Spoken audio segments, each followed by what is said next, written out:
नमस्कार, स्वागत आहे आपल्या चॅनलमध्ये. मी महेंद्र आर के घेऊन आलेलो आहे महत्त्वपूर्ण माहिती. तर मुख्यमंत्री लाडकी बहीण योजना ही लिंक खूप दिवसापासून किंवा 1 महिन्यापासून बंद आहे असं सांगण्यात आलेलं आहे. पण सगळे म्हणत होते की अंगणवाडीमध्ये चालू आहे याचं काम वगैरे वगैरे, पण तसं काही नव्हतं. अंगणवाडीमध्ये पण सुद्धा काही काम वगैरे काही झालेलं नाही आहे.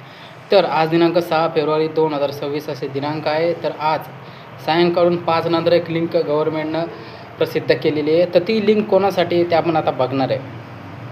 तर लाडकी बहीण योजना हे मागच्या महिन्यामध्ये 31 तारीख डिसेंबरची अशी दिली होती की त्यानंतर आपल्याला KYC नाही करता येणार आहे. तर अजून पण सेम तसंच आहे. जे काही राहिलेल्या होत्या महिला त्यांच्यासाठी ही लिंक बिलकुल नाही आहे. तर ही लिंक कोणासाठी आहे? ही लिंक आहे ज्या महिलांनी सुरुवातीला फक्त आपलं स्वतःचा आधार नंबर टाकून पेंडिंग सोडलेलं आहे. म्हणजे त्याच्या पतीचं किंवा अविवाहित महिला आहे त्यांनी त्यांच्या वडिलांचं नाव असं वडिलांच्या नावांचा आधार नंबर प्रविष्ट करून संपूर्ण KYC केली नव्हती. त्यांच्यासाठी ही लिंक आलेली आहे, ना की सुरुवातीपासून भरणाऱ्यांसाठी लिंक आहे.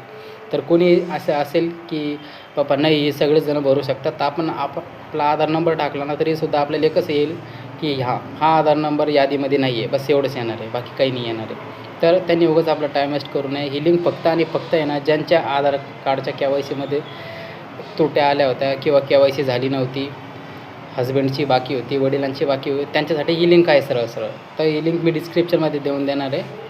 बस ही होती आजची माहिती.